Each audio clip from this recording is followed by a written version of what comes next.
Welcome to DMV Spotlight on ESPN 630, the sports capital, where we shine a light on local stories from the District, Maryland, and Virginia to inform, enlighten, and inspire you. I'm Barbara Britt, and that is the perfect introduction to my guest, Carrie Schneider. She is the head of corporate partnerships at the Friends of the National Zoo, the Smithsonian National Zoo, one of our national treasures here in Washington, D.C., and it's just in time for Zoo Lights. And we're so excited to talk to you today about Zoo Lights. One of the things that we love, Carrie, about living in this area is we get to have just amazing opportunities. Other cities, you pay gazillions dollars to go in to these places, and normally the zoo is free. On Zoo Lights, it's a little different, understandably, but thank you so much for joining me. Yeah, thanks for having me. We're very excited to have this opportunity to talk about Zoo Lights and fawns and the zoo. Oh, it's so exciting. The zoo is always in the news because we have wonderful animals. Sometimes they come, sometimes we go. We were sad to see Bebe, but we'll see what happens next. So let's talk about, for folks who are unfamiliar with Zoo Lights, what is it and how do you do it? Yeah, so Zoo Lights is our month-long lights extravaganza all along the iconic Olmsted Walk of the National Zoo. And I once heard someone describe it as the illumination of the iconic Olmsted Walk. And from there, I've always just kind of used that because I think it really helps bring to life what this event really is. It is so exciting. So you get to, first of all, you get to go to the zoo at night. Normally you don't go to the zoo at night. There's a couple of events that happen, but normally in the evening, you don't go to the zoo. So you walk through the zoo and it's all lit up with holiday-type lights? Yep. So we have over 500,000 environmentally friendly LED lights that light the pathway. So trees are wrapped. We have animal-shaped light displays. This year we have a couple of new cool light installations that I think we'll talk about. And the thing that I do want to emphasize for people is that Zoo Lights actually is free. So we're very fortunate that as a Smithsonian, the National Zoo is free to the public every day. For 364 days of the year. It is closed on Christmas. And for most of our events that people are aware of, Boo at the Zoo and some of our other events, you do have to buy a ticket. But for Zoo Lights, through the support of our lead sponsor, Pepco, and other partners like ESPN and some of our other partners that we have, we are able to offer this to the community free of charge and keep extended hours from 5 to 9 p.m. when the zoo would otherwise be closed. That's truly amazing. I just assumed wrong again, that you had to pay extra to get in for Zoo Lights, and you do not. You do not. All right, you heard it here. Yep. Is this a fun thing I'm thinking a date night, thinking family night, just a bunch of friends?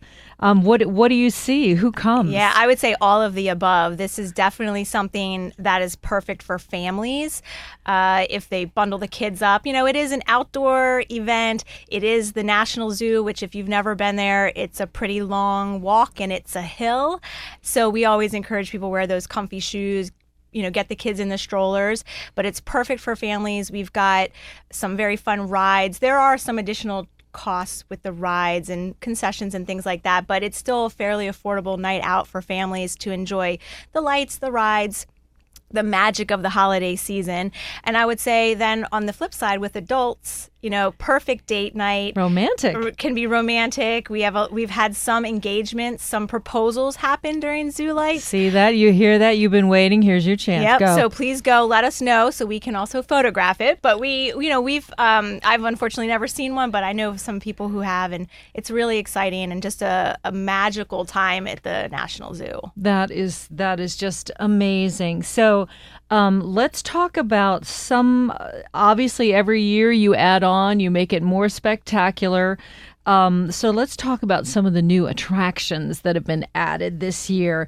This one is a luminous field of lights and has a lovely French name that I'm going to make Carrie say so I don't butcher it completely. So Barbara, you're referring to Entre le Rang, though I'm not sure I'm doing it justice either, but it is a new installation coming in for this year. I think one of the things that people love the the tradition of what we do with Zoo Lights and some of our other events as well. But I think we are also trying to each year up our game a little bit, bring in something new so that we're also attracting new people and also keeping our guests that come back every year entertained as well. So this year, this luminous field of light, it's a really cool interactive display that'll be down at the bottom of the zoo.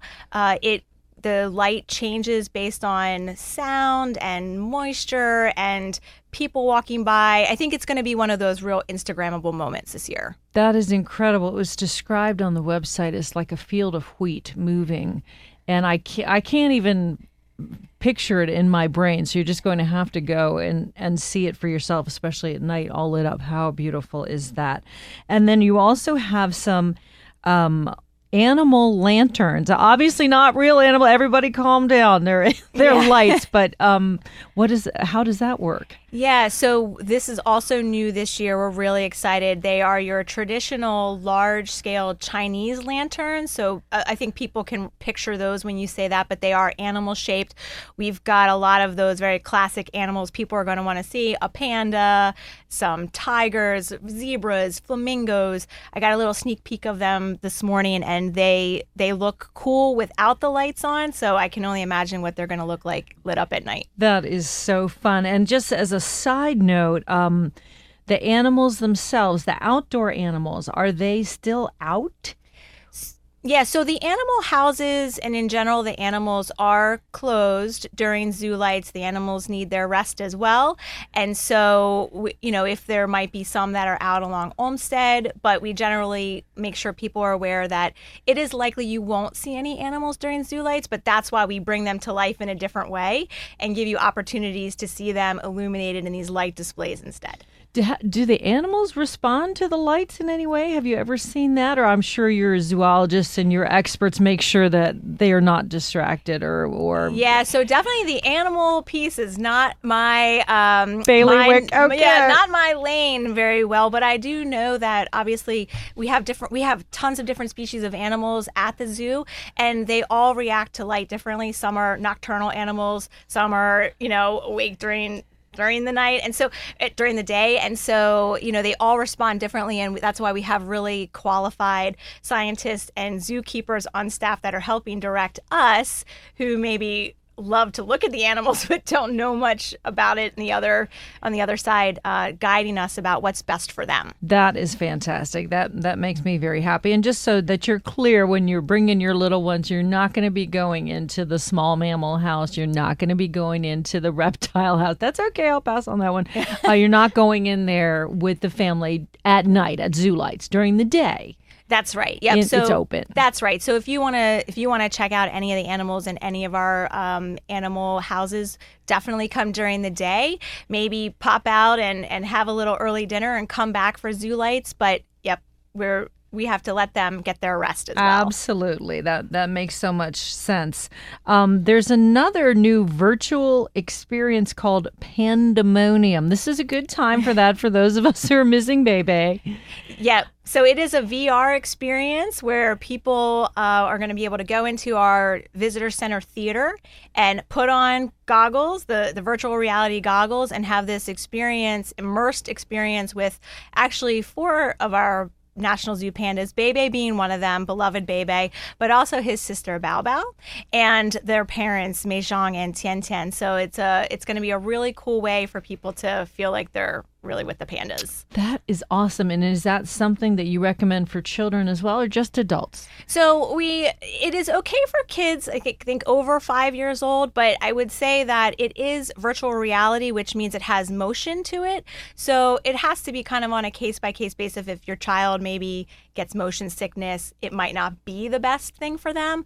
But, it's also up to the parents what they think. But I think it's going to be a really cool thing. That sounds just incredible. Now, some of these, is there an extra charge for that? Let's just make sure everyone understands what to expect. Yep. So there's an extra charge for that. I would say to come into Zoo Lights in general and enjoy all the lights, that is free of charge. Anyone can do that. If you want to do some of and that includes the Entree Larong and the animal lanterns. Those are all part of our normal Zoo Lights experience.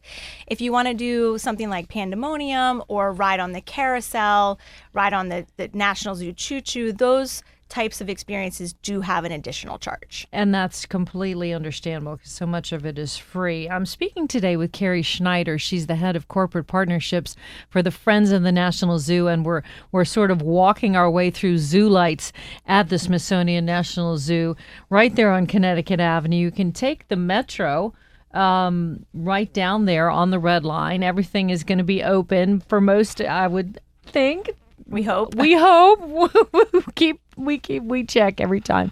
But it's open through the whole month, so that's really exciting. It gives you a lot of opportunity to get down there and enjoy it. Yeah, I would say, so we start on Friday the 29th, this Friday, Black Friday. We're going to do a Flip the Switch event with our partners at Pepco to kick things off just at around 5 o'clock.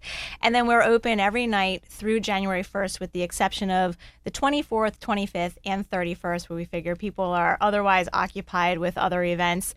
But every night through the 1st. That is fantastic. And then there's something that you've had in the past that's actually back. Zoo tubes. Now tell me about that because I am unfamiliar. Yes, so the beloved zoo tubes are back. It is snowless tubing. So there's a track that gets laid on a little bit of a hill on our Lion Tiger Hill, as a matter of fact.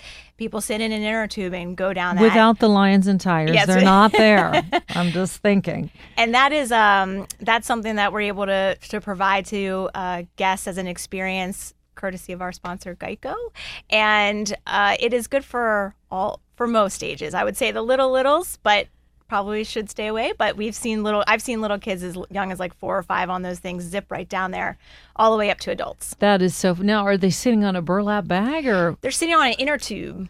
So it's real tubing. It's real tubing. It's just that it's on a kind of a slick track versus snow, but it is this tube. And it is a hit. We did not have them last year, and we heard about it for sure. And we were really thrilled to be able to bring it back. We were able to start it during Boo at the Zoo, and now we have it again for Zoo Lights, and we know people are going to just love having it back. That is fantastic. And again, is there an additional nominal charge to do that? There is. That's we have 3 ride options that we provide to guests: the carousel, the zoo tubes, and the National Zoo Choo Choo. And all 3 have a charge, either an individual charge of $3.50, or we also sell 10 ride punch cards that you get it at a little bit of a discount. Very smart. Very, very smart. So, and then you have the laser light show. Just where does that happen? So it happens on the side of the Elephant Community Center, and there's actually 2 different shows that will play. One will play, and then there'll be a small break, and then the other will play in a small break. And they play on a continuous loop. So you won't miss it. And if you ever have an event right there, which I've had before, and you get to listen to it for 4 hours, that's always really fun.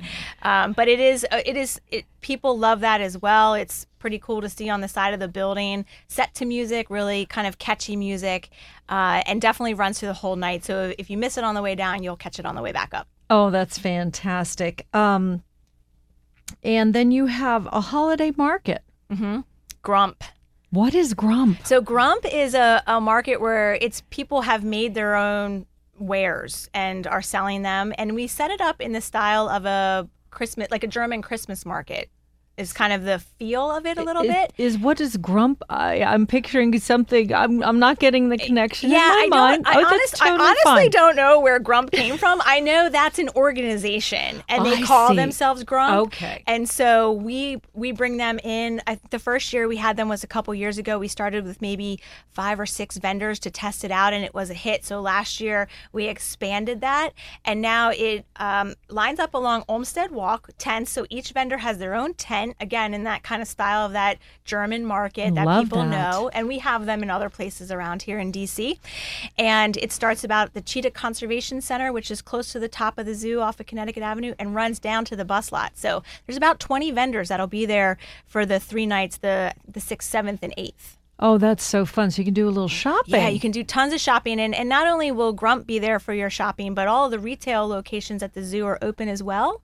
So definitely Zoo Lights is a good place for either last minute, holiday gifts, or if you're popping over to a party and need something for the hostess, definitely can get it there. And the thing I love about these markets or going somewhere like the zoo is that these are things that are very unique. You're not getting this at the mall. You're not going to see this in every single, big box store. You're going to see this only at the Smithsonian National Zoo, at Zoo Lights, at the Grump Holiday Market. And that really makes it special. Yes, it's fun. I mean, every time I go into our retail shops, even, I usually walk out with something too. So I work there. So I think you can. There's definitely something for everyone, from just your typical small little toy and trinkets to something like beautiful scarves and things like that.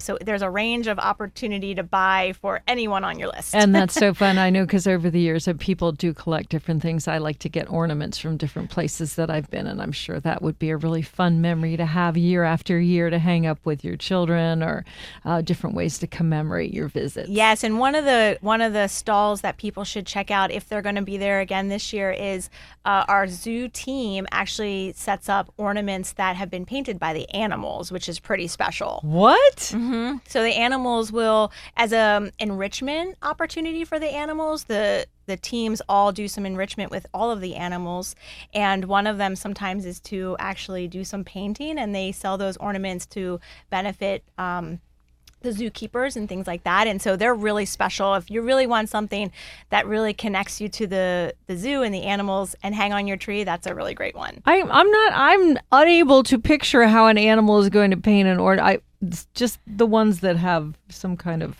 hand. They're all, it's very interesting to actually just even talk to the keepers that are there about how it happens, because each of them does it in a different way, and they will explain that to you. So it's even a really great opportunity to learn and have some education about the different animals we have and how they're actually making that happen. But it's a pretty cool booth. If they're set up at Grump Market, I definitely suggest everyone check them out. That is absolutely amazing. And then obviously if you have some concessions that are open, so you're having a busy night and you just want to grab a quick bite while you're there, tell us about what's available so people will be prepared. Sure. So you can get anything from a normal kind of dinner with, my favorite, chicken fingers and French fries. But down at our main cafe is open, so they'll have their full menu available. Some of our other locations as well, the Sbarro that's now there, will have pizza. And then you can also get your very traditional holiday treats, the hot chocolate, cookies, those types of things that will be throughout the zoo. But the main restaurant, the main grill, will be open. Main as in a lion's mane, so MANE, but it will be open at the bottom of the zoo, and it's also a good place for people to maybe pop in to get warm, grab something to eat, sit down at a table, take a rest from that walk, and then walk back up the hill. That is fantastic. Yeah, you get your steps in around the zoo, and that's a great thing. Just help me let folks know the best way to get there, because even if you take the metro, it's a little bit of a hike. You got to be prepared. I don't need the stroller, Mom. Okay, well, for later, just put your jacket in it now. What's the best way that you encourage folks to do that? Sure. So if you are taking the metro, you can access the zoo. The main stop is Woodley Park Zoo on the Red Line. Obviously, Cleveland Park also will work. From Woodley Park, DC Circulator will be running a shuttle on Friday, Saturday, and Sundays. It is a $1 cost, both, each way, but that is an option if people are coming on the weekend and they don't want to walk from Woodley Park. And if you live in another part of town and actually access the green or yellow line, it's a little bit longer of a walk with a pretty steep hill, but you can also access the bottom of the zoo from the Columbia Heights station on the yellow and green line. Okay, that's good. And then my memory is there's not a lot of parking. Yeah, parking's always a challenge at the zoo, and there is a cost to it. It's $25 to park, so I always like people to know that before they get there. It does fill up fast, so if you think you want to come, especially on a weekend night, definitely try to come early. During the week, there's a lot more opportunity to park, so if you can get out of the house on a Tuesday night, come on over. And then obviously there's always rideshare. That's a great idea. And of course, there's very limited parking along Connecticut Avenue and lots of wonderful restaurants you could get there. And as you said, make a whole night of it wandering around there or eat right at the zoo. So you also mentioned a couple of times the carousel. How romantic is that? And how fun for the kids. I know. And the adults. Are we still allowed on the carousel? I think so. I've tried to go once, and it won't run if it's under 35 degrees. So I always let people know that if you're coming to ride that carousel, make sure it's on a little bit of a warmer night. But it always is a popular attraction for kids, adults. You can pick an animal that you want to sit on. It's one of those classic old school style carousels. How fun. How fun. I'm speaking with Carrie Schneider. She's the head of corporate partnerships with the Friends of the National Zoo that we call FONS. And then, of course, the Zoo Choo Choo. I don't want to leave that out because that's just fun to say. Zoo Choo Choo. How can you not enjoy saying that? How does that work? And I know there's a nominal charge for that. Yes, so the Zoo Choo Choo will run down around the kids' farm, which is appropriate because this, I would say, is the one ride that if you need to get on it with your small child, okay. But if you're on a date night, you probably want to stick with the Zoo Tubes or the carousel. The train is, I would say, definitely leans towards the littles, and you get on and they actually take quite a nice little loop. So it's a pretty good ride. I think they go around 2 times, and it just takes them around our kids' farm. We have some light displays that will be set up as well, so it won't all of a sudden go into complete darkness and come back around. They'll get to look at light displays too. It plays a little music. It's cute. It sounds really nice for when the kids are just getting tired and everybody just needs a quick chill, a little break there. Everybody's legs, their little legs, their big legs. So that sounds really fun. And just again, that $3.50 charge if you want to ride that, or the punch card. So obviously, when zoo. Oh, and I want to mention the brew. Brew lights. Brew lights. What? We can't forget brew lights. How does that work? So brew lights, this is one of those unique times when we have an event within an event. So Zoo Lights, free, open to the public. Everyone's walking through. On December 12th, we have a ticketed event. So this is one where you do need to buy a ticket, and people will buy a ticket, and then they will have access to various parts of the zoo that would otherwise be closed, including animal houses. So if you're 21 and older, this is a 21 over event. Sorry for the little ones.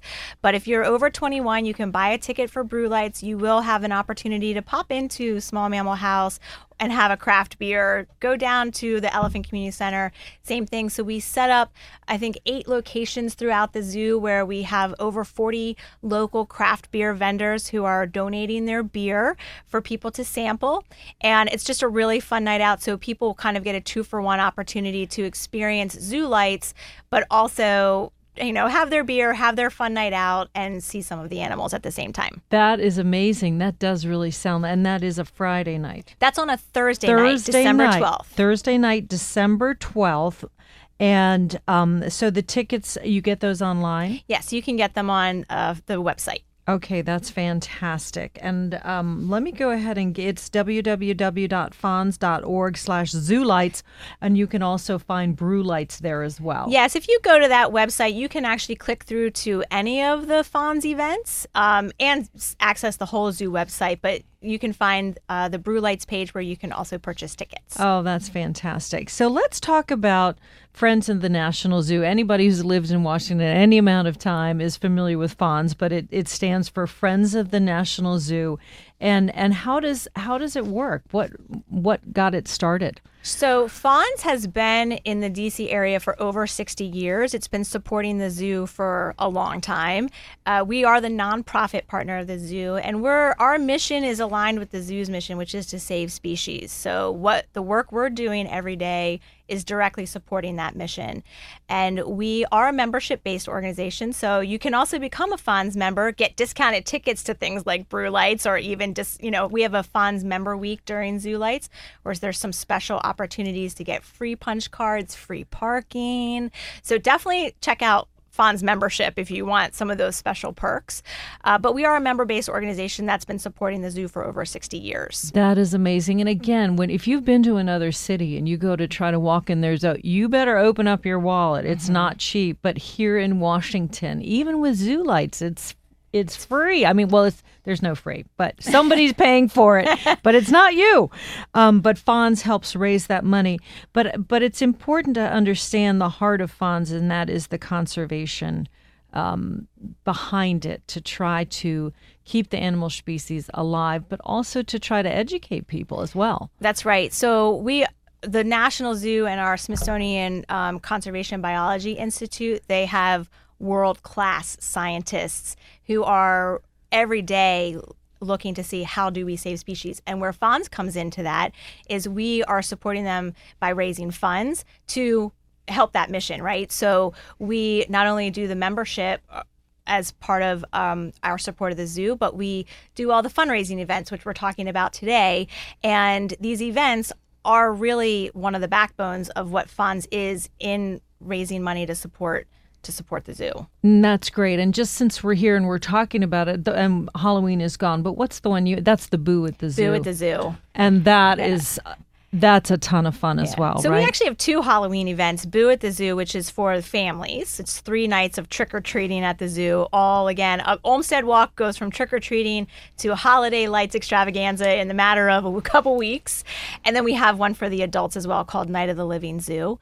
But we, try to have events throughout the year that really will be attractive to everybody in the DMV. And we want people to come because we feel like if you come because you want to drink beer at the zoo or trick or treat at the zoo, but then while you're there, you're going to learn something about our mission, about conservation, about why we're doing what we're doing. If the trick-or-treating got you there or the lights got you there, but you walked away with more than that, then we've done our job, I think. And that is amazing because just to be around the animals and just see how unique they are, and they do all have their personalities, some more than others. That's true. And I also would say that our scientists also have their own set of personalities, and you can really learn a lot from them because they're so passionate. And usually at each of our events, we have a scientist or 2 that are there to talk about particular projects they're working on. And I think that people really should take the time to chat with them because once you start hearing a story and learning more, then you want to learn more. That is amazing. And you are allowed to talk to them. Yes, of course. They're there to help you understand, and that's part of what they're doing there. Yes, and they like to share their stories. There are other educational programs that you do throughout the year as well. Is that right? That's right. FONS manages education programs for the National Zoo, and so that includes especially the summer camp program, which is a very popular camp program around here, 8 weeks of summer camps with our education team. They're rock stars. I don't know how they do it, but it's also, there's adult education, there's free education, there's paid education. There's so many opportunities for people to take a class or learn something more. And even every day at 9:45, there's a free tour of the not behind the scenes tour, but a tour of the zoo led by one of our volunteers. We have the largest volunteer corps of the Smithsonian. And so you can go for a free tour at 9:45 every day during the week. And I think people really can learn a lot on those things as well. I had no idea. That's fantastic because then you get an expert to show you around. And because sometimes when you get to the zoo, you're like, okay, which way do I go? Where should I start? And you end up looping around. But that's great. And it really is a very popular zoo. 2.5 million visitors each year. That's a lot of folks. It is. That is absolutely amazing. So I just want to make sure that people know if they want to get some more information about Zoo Lights or about any of the FONS programs or about the FONS membership or Brew Lights. Boy, just a lot of things happening, and you can go right to the website. It's www.fons, and of course FONS is FONZ.org/ZooLights. But if you just go onto FONS, I'm sure you can find it as well. That's right. If you go to fons.org, you can access everything we've talked about and a ton more. That is absolutely fantastic. And just anything else that you want to share with folks who are listening today who maybe haven't been in a while or haven't ever made the trip? Yeah, I mean, I would say that coming to Zoo Lights really gets you kind of enthused about what we're doing at the zoo because it's just such a fun night out for your family. It's an opportunity for you to chat with your kids about what they're seeing and why these types of institutions are important. And we're so thankful to you guys as our partners and letting us be here to talk about it today. And we couldn't do the kinds of things we're doing without the support. Thank you so much. Carrie Schneider, Friends at the National Zoo, the head of corporate partnerships. Thanks for joining me on DMV Spotlight. I'm Barbara Britt.